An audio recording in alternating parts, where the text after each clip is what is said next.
Hello and welcome. Today, we will be working on limits to infinity. So different from graphical or algebraic, but I do have an algebraic warm-up for you to complete. Please pause the video right now and try these 4 problems.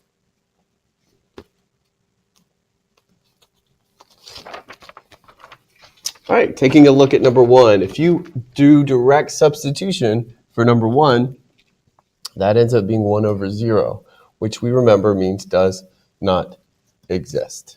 For number 2, down below, a little tricky, I put it down below there.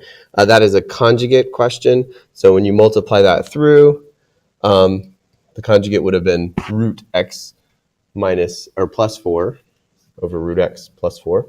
And you end up with 1 over 8. For number 3, that's where you get a complex fraction. So I would have multiplied by 2x over 2x on top and bottom. And that is equal to negative 1/4 once everything simplifies down. Number 4, you would have factored and canceled out, plugged in 1/2, which is super tricky, and you end up with 3 for your final answer. How'd you do? I hope you did amazing. All right, Unit 7, Weird Day 8, which is limits part 3. So we did limits graphically, then we did limits algebraically, and now we're moving into limits to infinity and beyond. This is Buzz Lightyear. If you haven't seen Toy Story, the third one's the saddest. So be prepared if you watch the third one. All right. Oh, man, what is that? That is a big elephant butt. And the reason why we have that picture is because when we talk about polynomial end behavior, we're talking about what happens at the very end. And this is the end, the rear end of an elephant. You're welcome. Remember, we look at the degree and the leading coefficient.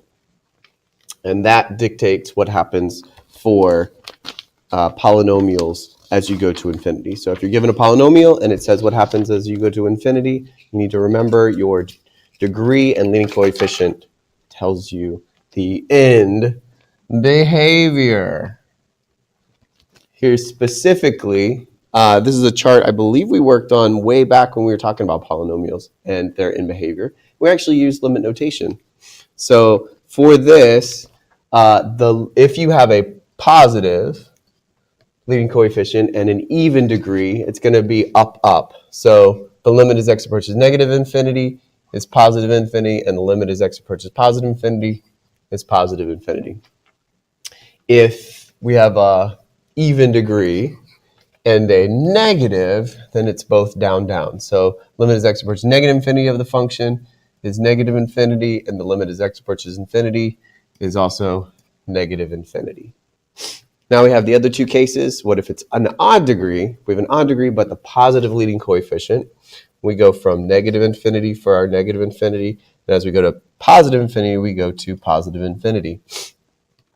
For odd degree and a negative leading coefficient, we are doing the opposite. We're actually starting at positive infinity, and we're going to negative infinity. I'll review from long ago in polynomial world. Oh, and that's the same thing. So let's take a look at these polynomials.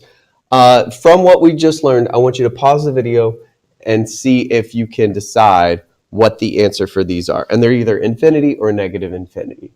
Pause the video now and try it out. All right, so I'm going to circle the first term, or the term with the degree on it. So we have an odd degree, and we have a positive leading coefficient. So that means as we go to positive infinity, we are headed to infinity. For negative infinity on the same one, this degree is still odd, and then we have positive, so that is going to negative infinity.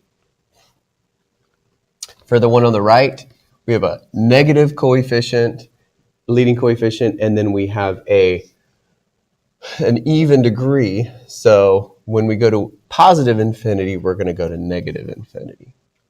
And if we have a negative leading coefficient and an even degree, we end up with a negative infinity is what we're headed to.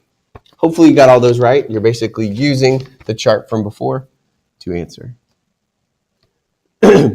Now, what about rational in behavior? So if we have an irrational function, long ago, we talked about the degrees of the numerator and denominator. So we had three basic situations.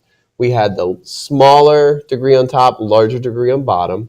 We had the same and the same degree. Remember, degree is the largest exponent. And then what if we had the larger degree on top and the smaller degree on bottom? Well, if it's smaller degree on the top, then the limit will always go to 0 on both ends. As you go to negative infinity and positive infinity, you are going to flatten out at 0. That's when the degree is larger on the bottom. If they're the same degrees, that's where you look at the leading coefficient on the numerator and the leading coefficient on the denominator, and that's what you're approaching on the left and on the right.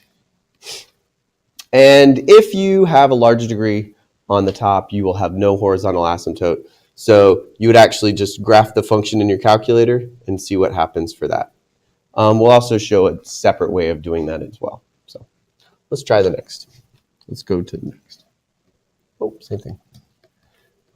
So let's look at our leading terms for this one. We have a leading term. Those exponents are the same, so we have the same degree, which means that our limit, as we go to negative or positive infinity, will be the leading coefficient over the leading coefficient, which, if you want to write it like this, you can.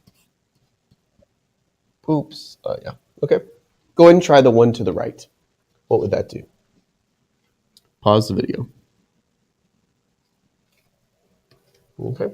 Hopefully you realize that the degree is bigger on the bottom rather than the top, so it's not leading coefficient over leading coefficient, it actually equals 0.